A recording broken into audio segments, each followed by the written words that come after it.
Simply lovely. The words coming out of Max Verstappen's mouth after he won the Bahrain Grand Prix for 2024. Kickstarting his season and absolutely dominating. Getting maximum points of 26 because he got the fastest lap as well and beat Sergio Perez by 22 seconds. What's happening, guys? My name is Grim. Welcome back to the channel and we're talking about the Bahrain Grand Prix. Thank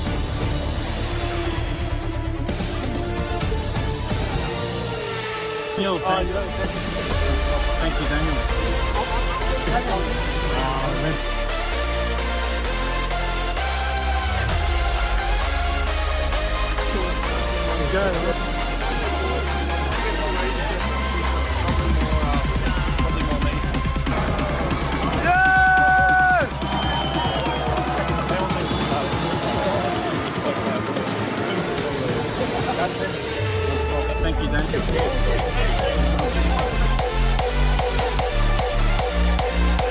Alright guys, so the Bahrain Grand Prix has been wrapped up. We've digested a few things. A few media outlets have come out with a lot of news, but long story short, was it the most entertaining race? Probably not, but it was a dominant performance from Max Verstappen and Red Bull Racing. A really good recovery drive from Sergio Perez and Carlos Sainz Jr. really racing for his Formula 1 career. But let's get into it. So, straight off the bat, Max Verstappen clearly going to be a four-time Formula 1 World Champion by the end of this season. No one looks close to him. Like I said, he beat Sergio Perez, who was second place, by 22 seconds, which was absolutely unbelievable. Getting the fastest lap, pole position, and the race win. Pretty much the hardest part for Max was probably starting off the line and beating Charles Leclerc into turn one. Obviously, an aggressive approach into that turn one, really just saying to Charles, if you try and overtake me, we're both going to go out and hit. So Charles backed off into turn one. But besides that, it was clean sailing for Max Verstappen. The pit stops were all on point. And yeah, Max Verstappen absolutely dominating. It was obviously a good result for Sergio Perez coming in P2 after a recovery drive for qualifying much lower.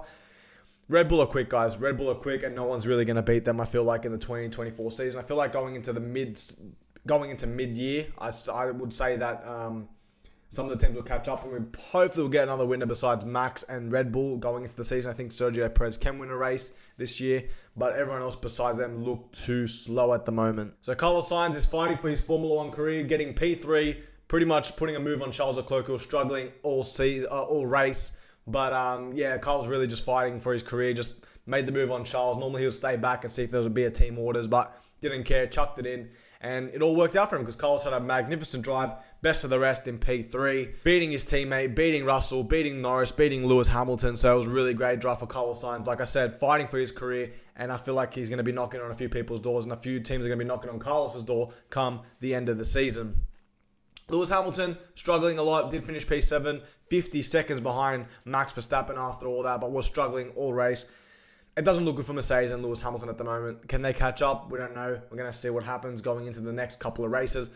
They were pretty optimistic after practice and qualifying, but yeah, it just hasn't really worked out for Mercedes-Benz at the moment. Leclerc suffering with brake issues all race long, complaining on the radio, so it wasn't great for Charles.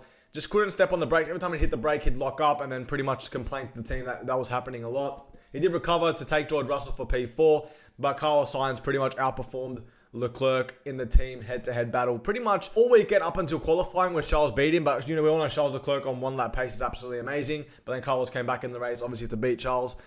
So Leclerc has some stuff to do with Ferrari. Let's see what Ferrari can do moving forward. Can they catch up to Red Bull and close the gap? We don't know. But Ferrari are definitely the second best team and best of the rest. Really good result for Lance Stroll actually finishing in the points. Lance Stroll did finish in P10, getting 1 point after being spun around dead last by the beginning of the race into turn one. He was hit by Nico Hülkenberg going into turn one. Car spun, ended up last. But great recovery from Stroll. Did finish P10, like I said, got the point. But it was a weird thing where they told Alonso to overtake Stroll. Yeah, I don't know. That was a bit dumb from Aston Martin to tell Stroll to move for Fernando. They should have just battled. Anyway, is what it is. They gave it a go. They got some solid points, 3 points for Aston Martin. They weren't, you know, the most competitive car. They are probably out of the top group of cars last out of everyone. They're probably going to be fighting McLaren and Mercedes. But yeah, Alonso struggled a lot, falling all the way back down to P9. Wasn't the greatest result for Fernando Alonso. So yeah, some work to do for Aston Martin, see what they can do moving forward. And then, of course, Yuki Tsunoda and Daniel Ricciardo had a bit of beef going into the last couple of laps of that Grand Prix, where Yuki was told to let Daniel Ricciardo through. Yuki was actually making some progress on Kevin Magnussen to try and take him for position. But they told him to move out of the way for Daniel Ricciardo, who was on the fresher tyres. Apparently after the race, Ricciardo said, we speak about this type of stuff, so it's nothing new for Yuki to move out of the way. It was discussed. So anyway, Yuki was absolutely pissed after that Grand Prix, pretty much chucking it onto Daniel Ricciardo and then driving right next to him and pretty much making his feelings clear. There was no swearing on the team radio. There probably was that they didn't show, but Yuki was going absolutely off to the team as well. Was not happy. Yuki finishing P14, Daniel Ricciardo P13. If you guys have the footage, go check that out. And pretty much after the race, Yuki said, Daniel didn't really do anything. He didn't catch Kevin, so what was the point of all that? So fair play from Yuki Tsunoda. I don't know. They put Ricciardo in front. I don't really know how to call that decision. Maybe give Ricciardo a little bit of an opportunity. But at the end of the day, Yuki was right up there with Kevin Magnussen. So I don't know. I feel like that they shouldn't have done that at the beginning. It's only round 1 of the championship. So it was very interesting to see RB's priorities at the moment. A really solid result for Zhou Guan Yu. He did finish P11.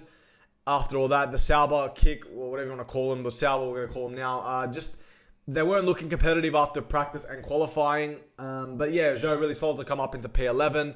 Obviously no points, unfortunately for him, but really outperforming Valtteri Bottas, who finished in a low P19. The Alpines were completely struggling. 17th for Ocon, 18th for Pierre Gasly. Alex Albon and Williams, nothing crazy for them. Logan Sargent did have issues, but did end up, completing the Grand Prix. And we had no safety cars at the Bahrain Grand Prix for the first time. And I think it was 7 years that was the stat. Kevin Magnussen, solid drive to get up to P12 in his Haas, beating Nico Hülkenberg, who I think had a really terrible race. From starting 10th, dropped all the way down to P16.